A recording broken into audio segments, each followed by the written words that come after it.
Gravando. Boa noite, pessoal. Hoje vamos bater um papo com Thaís Gaudêncio do Rego. Tudo bom, Thaís? Tudo bom, Sávio? Oi, gente. Boa noite. Então, a Thaís, aqui apresentar rapidinho a Thaís. Thaís é bióloga pela Universidade Federal da Paraíba, onde a gente começou a trabalhar junto lá, nos idos de não sei quando. 2000. Depois ela fez mestrado em modelagem computacional com ênfase em bioinformática e biologia computacional no Laboratório Nacional de Computação Científica, lá em Petrópolis. E depois fez doutorado em Ciência da Computação no Centro de Informática da Universidade Federal de Pernambuco e atualmente é professora adjunta do Centro de Informática ou Centro de Computação? Como é que está chamando lá agora? Centro de Informática. Era Departamento de Informática, virou Centro de Informática. Centro de Informática da Universidade Federal da Paraíba. E a gente vai falar hoje de uma área que ela trabalha há um tempinho já, que é inteligência artificial. E a primeira coisa que eu vou te perguntar, Thaís, é como sai da biologia e vai trabalhar com inteligência artificial? Sávio, brigadão pelo convite. Achei muito legal a iniciativa e vai ser massa, né? Tu juntar um monte de biólogo ou de pessoas que têm a ver com o assunto e trazer outros olhares e no formato de conversa. Eu acho que vai ser divertido. Para você, com certeza, está sendo divertido fazer, não tenho dúvida. Mas eu acho que vai ser muito legal para a galera ouvir, né? Então, todo mundo faz cara de quando eu chego e normalmente eu sou apresentada como a professora da inteligência artificial, especialista em inteligência artificial, não sei o quê. E aí, em algum momento, sei lá, alguém lembra o currículo, ou eu falo com mais desenvoltura de alguma coisa da biologia, e aí, não, eu sou bióloga. Aí, aquele momento de, como assim você é bióloga, né? E eu gosto também muito de falar disso, eu fui coordenadora de curso lá na Engenharia da Computação, e eu também gosto muito de falar dessa história de vir da biologia, por causa da história de multidisciplinaridade e a gente começar a pensar um pouco fora da caixa, né? Porque é muito engraçado quando a gente entra na universidade e a gente vê aquele monte de caixinha, né? De como vão ser as disciplinas ao longo dos nossos cursos de graduação. O grande prazer do aluno, na verdade, é riscar, né, cada caixinha para ver o negócio andando. E você sempre tem que se imaginar dentro de uma caixinha daquela, trabalhando com aquilo o resto da tua vida, né? E o futuro, eu acho que é mais do que isso. Na verdade, o presente, né? O passado foi, né? Quando a gente tinha aqueles filósofos que não tinha, que eram cientistas, né? Mas acho que agora, mais do que nunca, as pessoas estão dando muito apoio e força a essa questão da interdisciplinaridade e multidisciplinaridade. Então, eu gosto muito de dar esse meu exemplo. Eu, quando fiz biologia,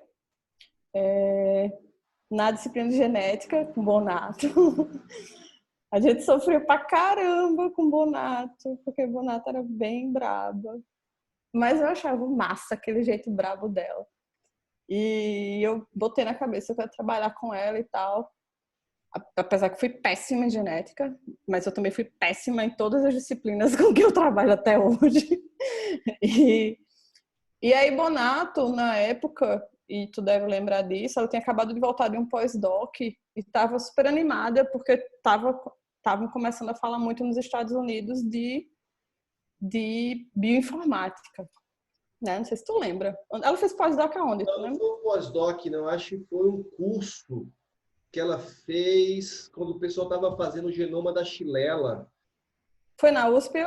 Eu entendi que ela tinha voltado dos Estados Unidos. Ou Então, ela ela tinha ido para a USP e o pessoal fizeram um curso de informática para treinar o pessoal para analisar o genoma da chilela. Pronto. Ela voltou encantada com essa área. Tu deve saber disso, né? Que tu já era do laboratório. E aí ela trouxe essa novidade para a gente, né? A bioinformática, junto informática com biologia. E eu achei massa, porque eu sempre gostei muito, muito de matemática. Meus pais são matemáticos. E aí fiquei curiosa, né? Gosto disso, não sei o quê. Eu tenho um tio que é médico, mas ele é muito da filosofia, não sei o quê também, e é muito antenado com novidade. E ele disse, ó, o futuro é genômica. O futuro é bioinformática. Minha filha, invista nisso, porque você vai ver.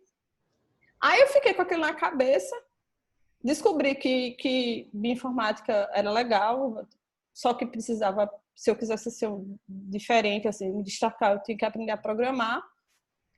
Eu tinha facilidade em chegar nas disciplinas, porque meus pais eram do departamento de matemática, que era do CCN, junto com o departamento de informática. E aí eu fui pegando dica, assim, vou assistir aula de programação com tal pessoa. Aí eu ia lá, pedia, por favor, posso entrar? E aí nisso eu comecei a assistir um monte de disciplina de computação. Cheguei a fazer um mestrado em informática na UFPB assim que abriu o curso, só que a abertura de curso ainda estava tudo meio nebuloso, assim, ninguém entendia muito regra. Meu orientador era da biologia, eu sentia dificuldade em pagar as disciplinas lá, porque eu não estava, na verdade, eles não estavam preparados para um perfil vindo de outro curso que não de formados em computação. E aí foi quando eu tentei o mestrado lá no LNCC, com o Lohan, né? O Lohan Dardenne. E aí passei, porque a base que eu tive serviu para fazer uma boa entrevista, para fazer uma boa seleção. E aí enveredei total para a bioinformática e dentro do contexto de bioinformática comecei a trabalhar com inteligência artificial. No meu mestrado, no meu doutorado continuei com bioinformática e inteligência artificial e aí migrei de vez para inteligência artificial quando vim para a UFPB. E o que é que define inteligência artificial? Muita gente fala, tem filmes, mas o que é realmente inteligência artificial? Existem 4 formas de você entender inteligência artificial. Uma é tentar entender como é que o humano pensa, certo? E fazer uma máquina agir, né? Fazer ela tentar gerar pensamentos e ações baseado em como esse humano pensa. O grande problema desta forma de entender inteligência artificial, e você sabe disso, é porque ninguém até hoje sabe como danado um homem pensa. Se você for conversar com um neurocientista, a gente trabalha muito com neurociência lá no grupo, até hoje é um dos grandes mistérios, né? Inclusive, o povo disse que durante muito tempo foi do projeto Genomas para entender o código dos genes. E agora vai ter uma onda de entender o código dos neurônios, né? Então, isso é uma linha de pensamento da inteligência artificial, mas tem esse problema porque como é que você vai fazer uma máquina pensar se você não sabe como é que um humano pensa? A outra é tentar entender que o pensamento é racional. Então, existe um algoritmo para gerar um pensamento e é simplesmente entender como é que esse algoritmo, como essa sequência de passos para fazer um pensamento, gerar uma ação, e eu fazer isso numa máquina. O problema é que você não consegue criar uma sequência de passos que consiga abarcar todas as possibilidades do mundo, né? É difícil de imaginar uma sequência de passos que consiga simular qualquer situação que possa acontecer no mundo inteiro. A outra forma é pensar como humano,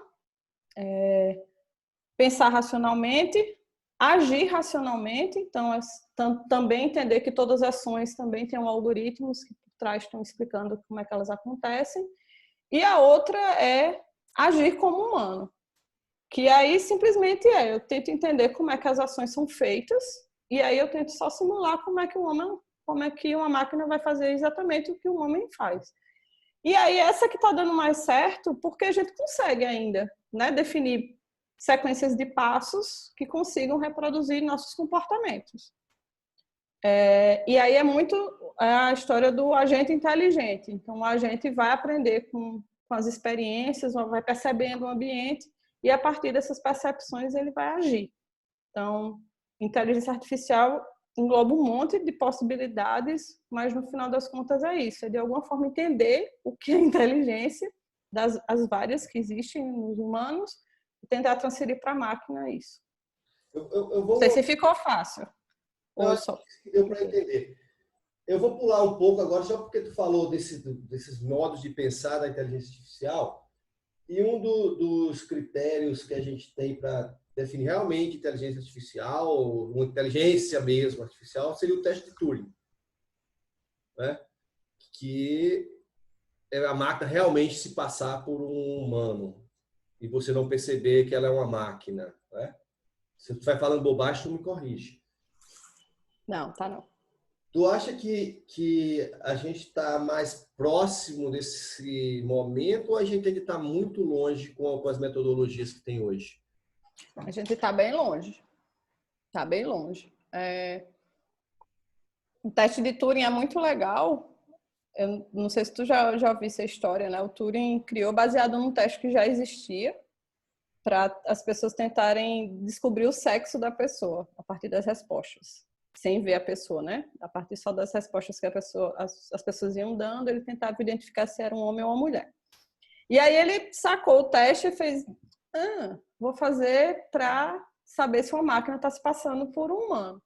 Então, a ideia é o teste de Turing, você está interagindo com alguma coisa, né? Só que você tem dúvida se é um humano ou se é uma máquina. Se de fato essa dúvida acontece numa porcentagem específica de ocasiões, com várias pessoas, a máquina conseguiu se passar por um humano. Tá? Então, ela passou no teste de Turing. O teste de Turing exige o quê? Exige, portanto, que a máquina seja capaz de entender a linguagem humana, né?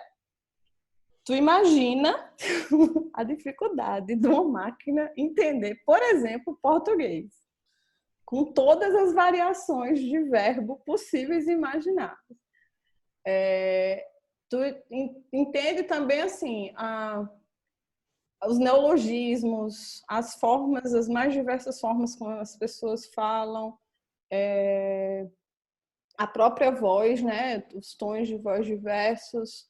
E ela tem que ser capaz de reagir a qualquer coisa, porque ela não é apresentada anteriormente, previamente, sobre as questões que vão ser feitas a ela.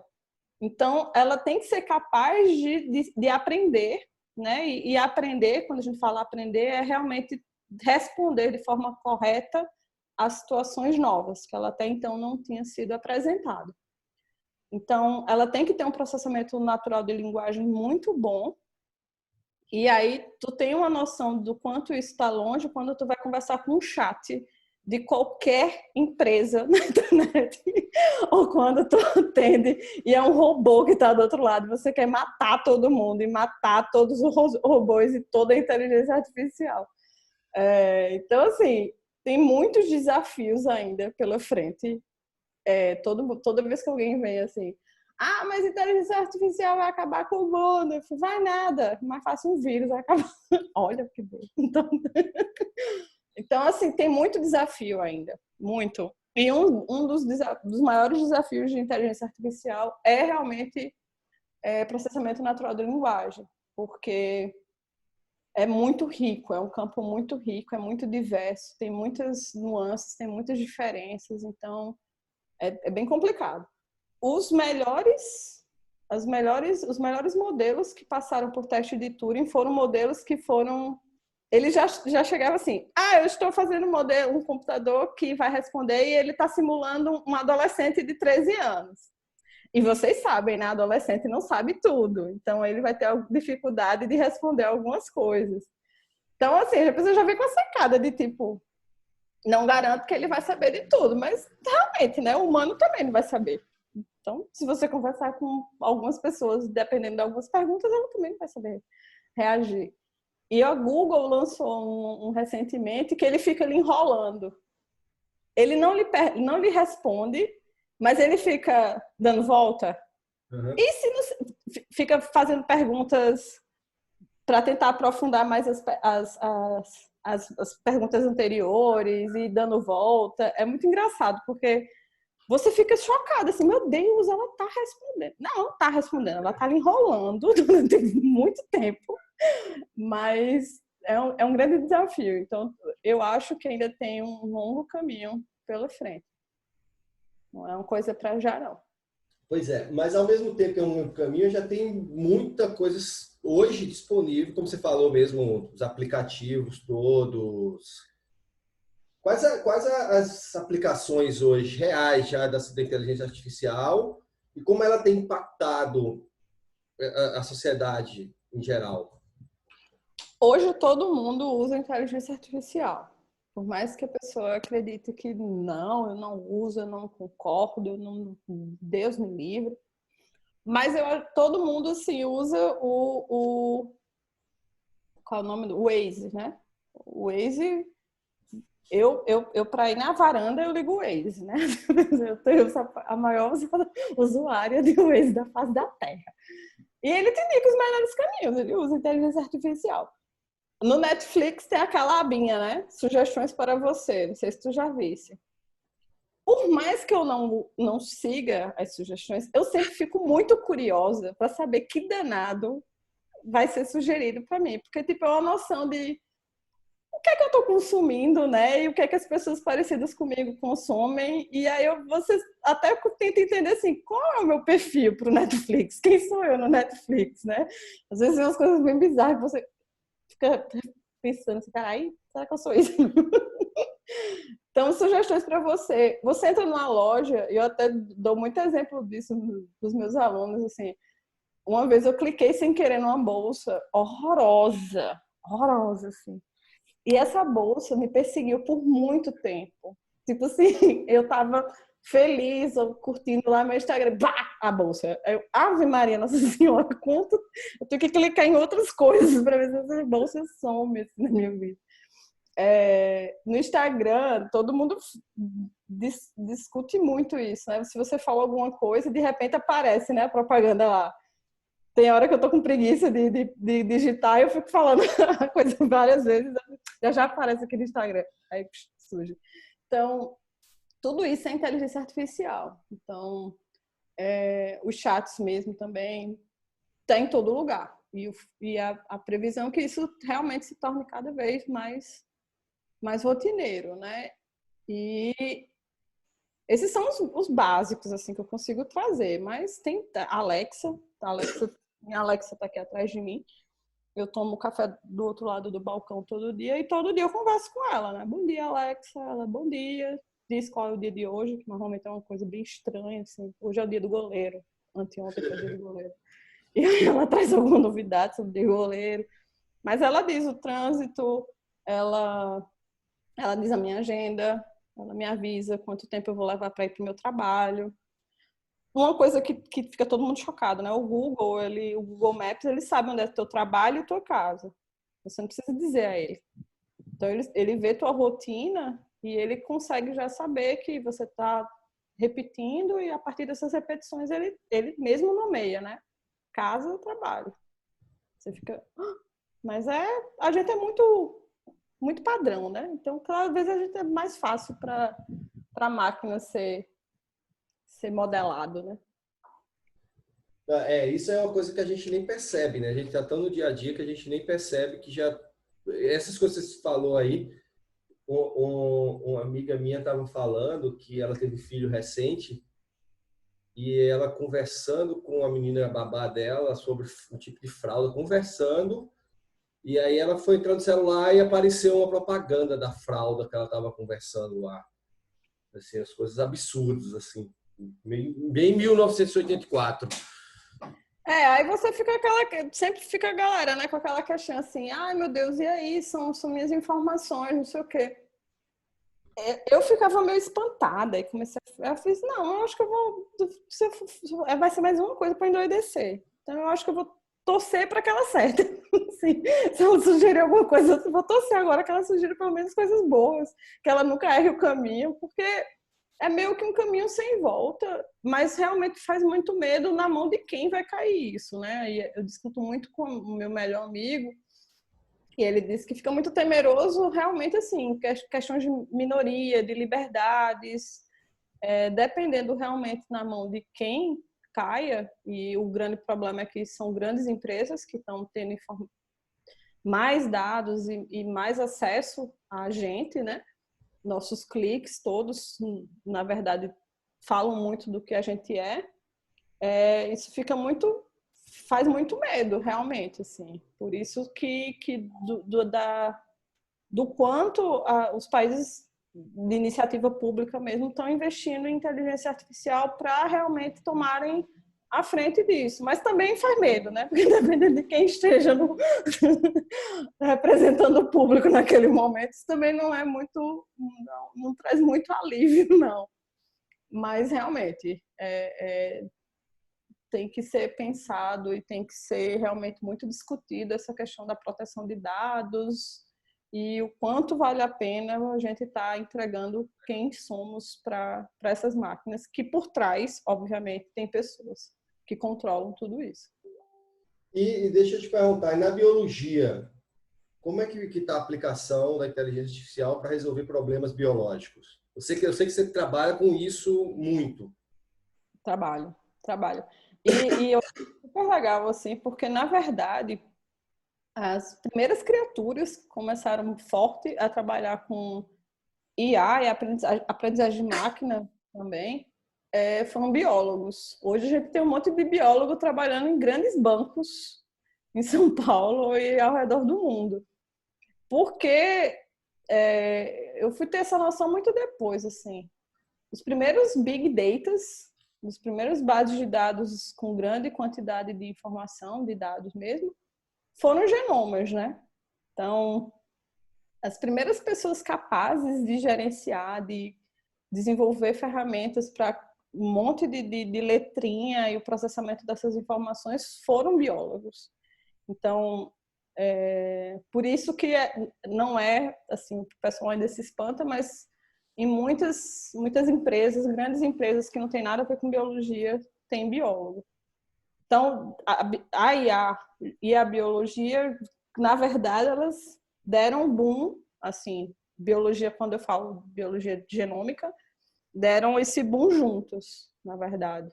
Porque foi a primeira base de dados gigantes, realmente, e públicos, né? Porque tu sabes, o passado da genômica é muito misturado com a da computação, em relação até a política, né? De ferramentas abertas, linguagens de programação com códigos abertos e tal. E aí isso possibilitou que as pessoas começassem a usar esses dados com métodos bem de aprendizagem de máquina e inteligência artificial. Então, na genômica, hoje é raríssimo alguém escapar de inteligência artificial. Normalmente, a construção de modelos, previsão de comportamento de células, de padrão de expressão gênica, sempre envolve inteligência artificial. Não tem para onde correr. E agora, com System Biology, aí então, que aí você tem uma porrada de dados e de células diferentes, então você tem que encontrar padrões para definir quem são essas células, que tipo de coisa de situação está acontecendo, de condição está acontecendo ali. Então, é bem natural hoje em dia os laboratórios terem cientistas especialistas em inteligência artificial. Nos Estados Unidos, ele já tem Tibério que está tentando uma vaga. Eles têm um nomezinho já, inclusive. Não é tipo cientista de dados, é alguma coisa que tem já genômica e cientista de dados juntos, assim, porque realmente hoje já está entendido que não tem para onde correr. Mas mesmo zoólogo, sim, que não tem nada a ver inteligência artificial e zoologia. E você já viu um monte de coisa, assim, desde do zoólogo que fica mais na parte de campo, por exemplo. Lá na África, tu já viste, né? Naqueles, não sei o que, Geographic, National Geographic, lá tem um monte de... Eles sempre dispõem de câmeras, né? No mato para fazer... Na hora que o bicho passa, reconhece que tem um movimento ali e tira foto. E aí, tu imagina o trabalho de um ser humano que tinha Hoje tenho 803 fotos. Os animais estavam animados, correndo, serelepe no campo. E aí eu tenho que analisar 803 fotos e ver quantas hienas, quantos elefantes, o que eles estavam fazendo e contar quantos tinham em cada foto. E aí alguém fez, não, gente, alguém já fez isso 500 vezes. Então, vamos ensinar para a máquina qual é a carinha que aparece na foto e o que é que alguém anotou lá sobre essa foto. E a gente vai ensinar para a máquina o que é que está acontecendo. E aí a galera desenvolveu isso. Então, bota a imagem no computador, o computador olha e já diz. Tinha 3 girafas comendo. Tem um rinoceronte caminhando. Então, o que envolve padrão, né? Talvez seja a melhor forma de pensar. O que envolve padrão, o que envolve repetição, a máquina pode ser mostrada nessas repetições. E aí ela começa a entender a relação de imagem ou som com determinada coisa e ela começa a criar essas associações, né, dessas características de áudio e de imagem com uma saída específica que o homem manualmente já garantiu que aquilo é verdade. Pronto, beleza. Ela agora tenta, obviamente, a partir do que já foi apresentado a ela, fazer para frente. Obviamente, se forem coisas parecidas com o que ela já teve acesso, né? Se for coisa muito nova ou muito diferente do que ela conhecia, não vai dar certo. E dos teus trabalhos, mais especificamente, assim, eu sei que você está com parceria com o pessoal do Instituto do Cérebro em Natal. O que é que vocês estão desenvolvendo nesse sentido aí, de que é meio voltar aí para a biologia, usar a inteligência artificial para entender a inteligência ou o processamento de pensamento, essas coisas? Como é que vocês estão trabalhando isso lá em parceria? A gente trabalhava com o pessoal do Lili Safra, era uma parceria bem forte, que é o instituto lá que o Nicola Ellis coordena, com o Renan, o André e a Carol. Eram 3 Não, eles já não eram nem pós-doc, eles eram pesquisadores lá no instituto. E eles tinham muito dado de... Na verdade, eu e você, né? Nós fomos para Natal, assistimos uma palestra do André e eu fiquei super curiosa, porque era um trabalho muito legal. Que, não sei se tu lembra, que ele explicava, né, que eles apresentavam um monte de imagem para as pessoas e colocavam as pessoas naqueles tubos para ver como é que estava acontecendo a expressão cerebral, né, durante algumas ações que eram pedidas para as pessoas. Então eles apresentavam uma imagem tipo, Sávio, olha esse jacaré. Pronto, olha. Aí eles gravavam o que estava acontecendo no cérebro da pessoa quando ele olhava um jacaré e ele repetia várias vezes isso com poucas imagens, no caso. Eram 10 imagens, eu acho. E aí depois ele ficava lá dentro do tubo e André dizia, Sávio, pensa em alguma coisa. Aí tu pensava, jacaré. Aí ele via o padrão, né? Que você já tinha conhecido, se repetindo naquele momento, você, caralho, Sávio tá pensando no jacaré, ó. As mesmas regiões do cérebro estão sendo ativadas. Eu achei isso muito sensacional. Meu Deus! Ele vai saber o que todo mundo pensa na face da Terra. A pessoa fica até com... Ai, meu Deus, vou pensar. E aí, eu fui perguntar a ele, né? Eu falei assim, meu Deus, que método tu usa, não sei o quê. Aí ele, não, a gente tá fazendo vários trabalhos lá, não sei o quê. E realmente a gente não tem ninguém de inteligência artificial, bora se juntar. E aí eu passei muitos anos trabalhando com o André, o Renan e a Carol, com um experimento específico. Eles trabalham com rato e macaco. E aí, com ratinhos, eles colocaram sensores ligados direto no cérebro do rato. Então, o rato ele fica vivendo com uma placa grudada no cérebro dele, aberto, assim, não é aberto, né? Mas ele tem um capacetezinho que é ligado direto no cérebro dele e tem os fiozinhos, né? Então, coitado do rato fica andando com os fiozinhos grudados na cabeça dele. E a ideia é porque o nível de sensibilidade é de você realmente reconhecer a expressão de neurônio, assim. É muito fino, né, o dado. E aí ele fazia uma tarefa de cognição, de aprendizagem, né, uma tarefa de...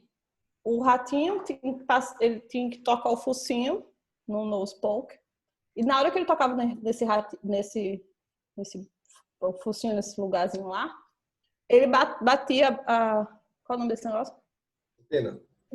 O bigodinho dele. Numa portinha. Se a portinha tivesse estreita, ele tinha que associar que essa largura de portinha estava associada com a recompensa de um lado. E a portinha grande, a recompensa do outro lado. Pronto, era essa a tarefa. E aí a gente foi aprender justamente quais neurônios estavam funcionando durante essa tarefa. E a gente queria saber realmente em que momento acontecia essa associação na cabeça do rato, né? Tipo, é quando encostou, depois que ele faz isso muitas vezes, ele já chuta um lado antes de tocar. E aí é muito legal esse experimento, porque a gente tem muito aquela história de região visual, não tem? O cérebro, a gente, na alfabetização, que a Isabel explica pra gente, né? Ah, tem a região visual que serve para... É a região ligada à visão, não sei o quê. E aí, essa caixa, ela é completamente assim, preta, você não enxerga nada, não tem luz nenhuma, não tem som. O rato fica lá realmente sem acesso a nenhum outro estímulo. E a gente viu nessa situação que, por exemplo, o neurônio da região visual está ativado pra caramba. Né? Então, você vê vários neurônios no cérebro inteiro ligados, assim. E é muito legal esse tipo de coisa, que aí a gente foi fazer análise de que neurônios eram excitatórios, inibitórios, em que região. Então a gente achava que era quando o ratinho batia o nariz que ele já sabia para onde ele ia. Só que as vibrícias. As vibrícias chegam antes, né? O rato, ele... Tá. E aí quando bate as vibrícias, ele já tomava a decisão. E a gente, meu Deus, o rato já sabe para onde vai antes de... E eu liguei pro meu irmão, que é neurocientista. Eu falei, Gabriel, pelo amor de Deus, eu tô com um rato que já sabe para onde vai antes de encostar na porta. Gabriel, deixa de saber, as vibrícias do bicho é maior, então ele bate antes. Ave Maria, que alívio. Então a gente fez muito trabalho com esse mesmo experimento, porque a gente abordou de várias formas. Então a gente trabalhou com dados supervisionados, são métodos de aprendizagem de máquina, onde a gente dá a entrada e explica qual é a saída. Então a gente tentava já prever a saída, já sabendo, né, que aquele comportamento dos neurônios refletia ele ir para a direita ou para a esquerda. Então a gente queria adivinhar quais eram os neurônios que estavam ativos na hora que ele decidia ir para a direita ou para a esquerda. E a gente também fez agrupamento, que é uma técnica onde a gente só dá a entrada, então a gente só mostrava o comportamento dos neurônios e tentava entender ao longo do tempo quais neurônios se pareciam com quais neurônios. Porque é aquela ideia de que, na verdade, não é uma região específica, é um casamento de neurônios específicos que mudam ao longo do tempo, que vão orquestrar, e aí eles chamam de... Eu nunca sei. Renan e André, se um dia assistirem esse vídeo, não briguem comigo. Eu nunca sei se é sinfonia ou orquestra neuronal, mas traz justamente essa noção de que existe uma interação desses neurônios que diferem entre eles e ao longo do tempo. Então, foram 3 trabalhos de TCC. A gente publicou no maior congresso de rede neural do mundo. Teve muito produto dessa parceria. Hoje, tem o TCC de um aluno meu, Smith, está orientado pelo Edgar, do Instituto ainda, que a ideia a gente está trabalhando agora com humano. Então, a gente tem aquela touca de EEG, e a ideia é EEG, né? Não sei. EEG é ótimo. Eletrocefalograma, bota a touca lá.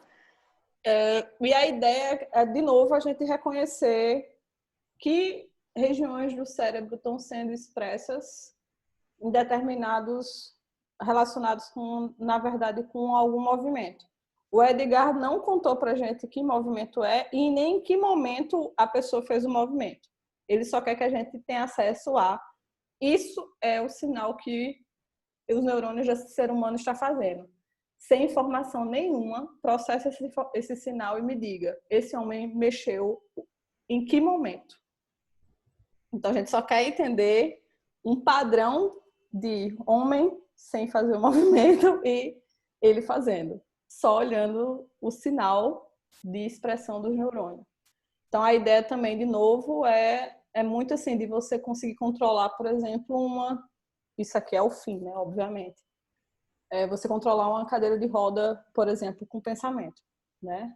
Lembrando que esse tipo de sinal é super ruidoso. Meu irmão trabalha com isso e ele disse que agora ele trabalha com isso, mas também se especializou em lavagem de cabelo, porque ele disse que todo mundo que vai fazer esse experimento, ele diz, minha filha, eu tenho um shampoo especial, técnicas especiais de lavagem de cabelo, porque a pessoa, qualquer coisinha que tem no cabelo já interfere no sinal e a pessoa tem que ficar meio cara de morta, não pode fazer nada, porque qualquer movimento no rosto, obviamente, você está ativando alguma coisa, né? Então, qualquer expressão, qualquer ação vai levar a alguma ação, na verdade, veio de algum estímulo neuronal. Então, esse trabalho com neurociências é super legal.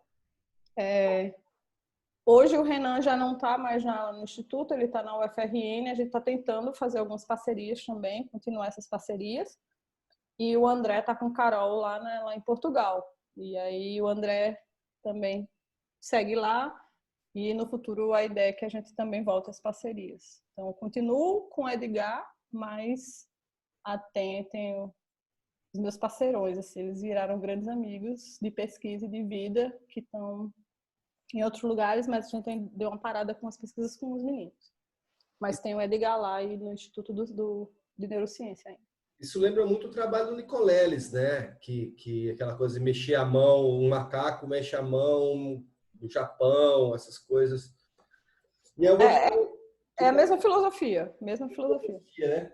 Como é que está essa coisa da interface máquina-humano? Porque aquele boom do Nicoleles ali, da Copa, que ele ia fazer o chute, né, da Copa do Brasil. Foi até o Renan que foi. Depois ele foi contar a história e fez, olha mesmo, famosinho. Como é que tá isso hoje? Avançou mais? Já tem produtos disponíveis? Não, Sávio. E aí até eu vou voltar àquela história. Aí, beleza, Sávio pensou no jacaré, e aí quando o Sávio pensou no jacaré, depois que eu já aprendi, né, quais são como é que reagem os neurônios dele, na hora que ele pensa de novo, eu já sei o que é. Aí eu fiz, gente, então dá pra eu saber, toda vez que alguém pensar no jacaré, beleza, né? Eu vou saber que aquela pessoa tá pensando no jacaré. Aí, eu não sei se fui eu que criei esse exemplo, se alguém me contou esse exemplo. Aí eu fiz, Thaís, aí beleza, Sávio tem 3 cachorros e um jacaré dentro de casa. Ele ama o jacaré dele. O jacaré dorme com ele na cama dele. E aí, quando ele pensa no jacaré, ele já pensa assim, meu Deus, meu jacaré querido. Então, assim, é uma experiência positiva, que traz lembranças positivas e, obviamente, vai levar a reações específicas do cérebro. Thaís tá falando aqui 2 braços, mas um deles não é de verdade, porque um jacaré comeu esse braço de Thaís. Na hora que alguém me mostra um jacaré, obviamente, eu não vou ativar as mesmas regiões do cérebro de Sávio, porque eu quero matar qualquer jacaré que exista na face da Terra. Então, é um modelo muito específico, muito específico. André dizia assim, Thaís, para fazer esse experimento, eu tive que contar com os meus melhores amigos. Porque tu tem noção do que é você botar uma pessoa dentro de um tubo. Ele disse que ele tinha que usar os consultórios de amigos, de colegas, né, que disponibilizavam o equipamento, e normalmente de madrugada. Então ele fazia, a pessoa tem que ficar dentro de um tubo, de madrugada, em São Paulo, normalmente no final de semana. Tu imagina a desgraça. Então, a aquisição do dado é muito complicada, porque não é como um rato, ninguém vai ficar andando com uma placa na cabeça e com um fiozinho, né, guiando. A aquisição do dado é muito ruim, porque, como eu te falei, né, o cabelo traz ruído, qualquer movimento do rosto traz ruído. Então, é muito ruidoso. Agora, quando eu falo muito ruidoso, é muito ruidoso. Mas é muito, de um jeito que, ai meu Deus, chega a dar uma dor no coração. E é muito específico, porque cada pessoa tem relações muito próprias, muito delas, assim, com objetos, com situações, com tudo. Então, você teria que treinar por pessoa todo modelo onde você tivesse esse tipo de ação, padrão, ação, né? Estímulo, ação. Então, é uma coisa que vem acontecendo. Teve até um aluno meu, Leandro, de mestrado, ele desenvolveu uma ferramenta onde ele faz essa leitura do comportamento com essas toucas, mesmo ruidoso. E a ideia dele é que, com determinadas variações muito bruscas da expressão de alguns neurônios, você define pelo menos a onda, né, a frequência, que você tem uma variação muito longa, você pede para que alguns objetos no software ele interaja. Por exemplo, toda vez que alguma região do cérebro tivesse uma frequência muito alta, uma bolinha na tela mudaria-se, quicaria, subiria, desceria. Então, é um tipo de coisa de tipo, realmente, né? Associei você fazendo uma conta matemática, então você tem reações muito específicas no cérebro a dobrar a direita. Então, toda vez que alguém... 3 mais 7, aí você consegue controlar algum objeto para ir para a direita, por exemplo. Então, esse tipo de coisa está sendo feita agora. Então, também tem muito chão por causa dessas especificidades. Eu digo sempre nas minhas turmas de inteligência artificial que se a gente fosse mais único, a gente teria a gente colocaria muito mais desafio para a máquina. E aí, quando a gente pensa em globalização, nessa coisa de todo mundo meio padrão, né? Todo mundo meio muito igual, isso torna muito mais fácil a tarefa da máquina. Mas ainda é muito individual, né? Por mais que você veja essa globalização, que todo mundo se vista, que curta coisas muito parecidas, dentro da mesma tribo, a relação dela com o jacaré e do melhor amigo com o jacaré pode ser completamente diferente. E aí, essas individualidades você consegue enxergar nesse nível. Tanto molecular, né? Tu sabe disso, quanto nesse nível neuronal. Então, essa parte de interface tem muito ainda para ser feito também. Legal, Thaís. Vamos chegar no final. Eu quero saber de você quais as perspectivas agora da inteligência artificial, quais são as metas, próximas metas a serem alcançadas? Eu até dei uma palestra recente sobre isso lá na DataPrev. Qual é o futuro, né, da IA? E a Nature agora tem uma revista só para aprendizagem de máquina. Depois, quem tiver curiosidade, dá uma olhada. Inclusive, tu conhece, né, o BioArchive? E tem a mesma filosofia para inteligência artificial, né? Todo mundo hoje em dia publica na mesma plataforma, só que para computação. Principalmente a galera de inteligência artificial. E aí os maiores caras de inteligência artificial boicotaram a Nature Machine Learning. Não, ninguém é absurdo, porque cobram, porque não, tem que ser público, tem que compartilhar. Eu fiz, gente, é agora que a gente vai conseguir publicar. Corre, porque se os fodas não estão publicando, talvez a gente consiga. É brincadeira. Mas na Nature eles trazem alguns artigos bem específicos sobre essas possibilidades de futuro. Se discute muito a questão dos dados, da liberdade, né, da proteção do dado. Então, isso está sendo discutido muito no Brasil por causa da lei, né, sobre proteção de dados aqui. Nesse contexto de pandemia, mais do que nunca, por causa dos acessos o georreferenciamento, né? Então as pessoas, todo mundo sabe agora quem está fugindo do isolamento por causa do sinal do celular. Então essa discussão de proteção de dados mais do que nunca. Então, está todo mundo realmente discutindo, de novo, aquela história da minoria, do Gattaca mesmo, né? Lá, do filme Gattaca, que é um clássico lá das turmas de biologia, mas que se discute realmente muito, assim, na mão de quem está ficando essa informação, né? E as pessoas estão usando realmente, essas grandes empresas usam essa... Então tá mais uma discussão ética agora do que Tem técnica. essa questão ética e, assim, a aprendizagem de máquina usa, como eu te falei, da experiência, né? Ela vai servir para prever situações as quais ela, de alguma forma, conhece situações parecidas, ela sabe a entrada, sabe a saída, na hora que entrar uma entrada parecida com o que ela já conhece, ela vai saber reagir. E aí, todo mundo faz previsão, todo mundo faz modelo, mas não fica muito claro, raramente, quais foram essas experiências. Então, todo mundo quer prever, todo mundo diz que acerta, mas ninguém quer explicar realmente, assim, mas que situações específicas ela é capaz de acertar. Porque ninguém quer dar o braço a torcer que é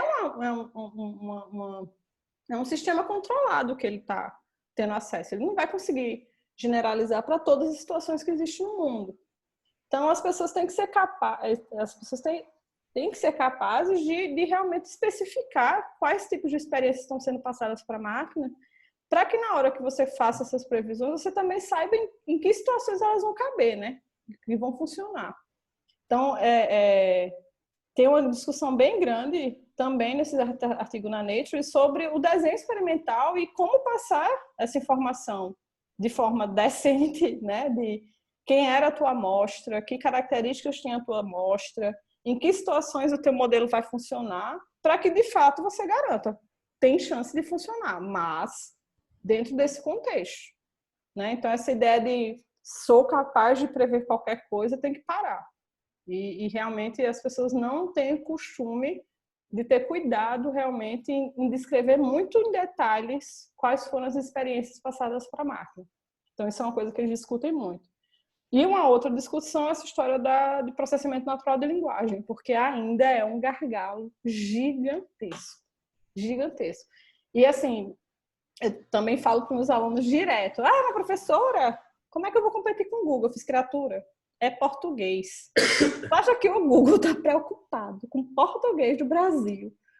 Porque, assim, é muito cheio de detalhes, é muito rica a nossa língua. Então, são criados modelos em inglês diariamente. E, obviamente, porque é depois do mandarim, né, talvez, ou igual, não sei, é a língua mais usada e a Google tem muita informação, então é criado muito modelo para a língua inglesa.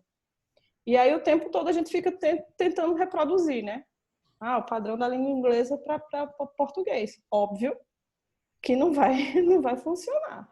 Então, a gente realmente tem muitos desafios para processamento natural de linguagem. Então, é uma coisa que vão investir muito para isso no futuro, mas são 3 das coisas que a gente vem discutindo, né? E principalmente impacto na sociedade, independente da proteção de dados, né?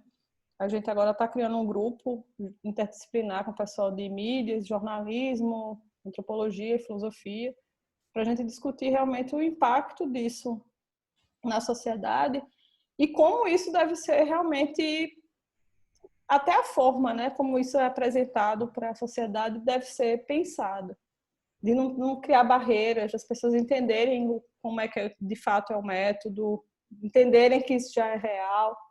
Então, até tem um projeto junto com a Secretaria da Educação agora, aqui na Paraíba, para a gente começar a ensinar mesmo inteligência artificial para crianças na escola pública. Obviamente, nenhuma criança vai aprender a programar. A ideia não é programar, mas é realmente trazer para esse público que não é uma coisa vai destruir o mundo, é realmente tornar palpável ela entender que é uma coisa que ela tem acesso, que ela pode fazer, independente da carreira que ela seguir, e que porque é o futuro, entendeu? Então, a ideia é só entender essas questões de padrão, do que é um padrão. E a gente faz isso muito quando é pequeno, né? Assim, o carrinho você dividia, não sei se tu fazia isso, tu ursinhos, sei lá, brincava. Você divide por cor, né? Você bota não sei quem desse lado, não sei quem desse lado. O tempo todo a gente faz isso. E é legal entender que a gente pode fazer isso pensando em algumas aplicações ou pensando no fim. E que a máquina faz isso do mesmo jeito que a gente faz. A gente faz isso, obviamente, de forma natural e muito rápida, né? E eu sei o que é um gato se eu ver só a pontinha do rabo do gato. A máquina vai ter mais dificuldade para fazer isso. Mas vai ser legal apresentar essas coisas, né? Esses conceitos para crianças desde cedo, né? Mas de forma muito interdisciplinar de novo, dentro do contexto de matemática, de forma lúdica. Então, a gente quer trazer realmente também jogando, brincando, porque para também não virar aquela coisa meio mecânica de tem que virar um geekzinho, um maluquinho, não sei o que, não sei o que. Até isso, assim, quebrar estereótipo. Eu falei brincando, assim, mas criar tentar quebrar esses estereótipos, né, e realmente aproximar as pessoas desse mundo. Mesmo quem enverede pela biologia, que é o meu caso. Muito legal, Thaís. Brigadão por ter achado um tempinho na sua agenda aí, que eu sei que é lotada. Não, você tem que agradecer porque eu consegui pintar o meu cabelo. Sim, também. Porque tempo eu sempre vou arranjar para você. O problema era tinta e eu aprendi a pintar meu cabelo sozinha, que eu consegui. Tarefa realizada com sucesso, apesar de já estar caindo. Mas o prazer é todo meu, eu estou sempre à disposição. Primeira gravação que eu faço na vida, espero que tenha atendido as expectativas. Pelo menos você também me ajudou, acompanhou eu abrindo um vinho, que eu também sou uma desgraça para abrir vinho, mas estou sendo bem sucedida na minha tarefa. Pois é, agora eu vou deixar você tomá-lo. Obrigada. Valeu, Sávio. Obrigada pelo convite. Beijo.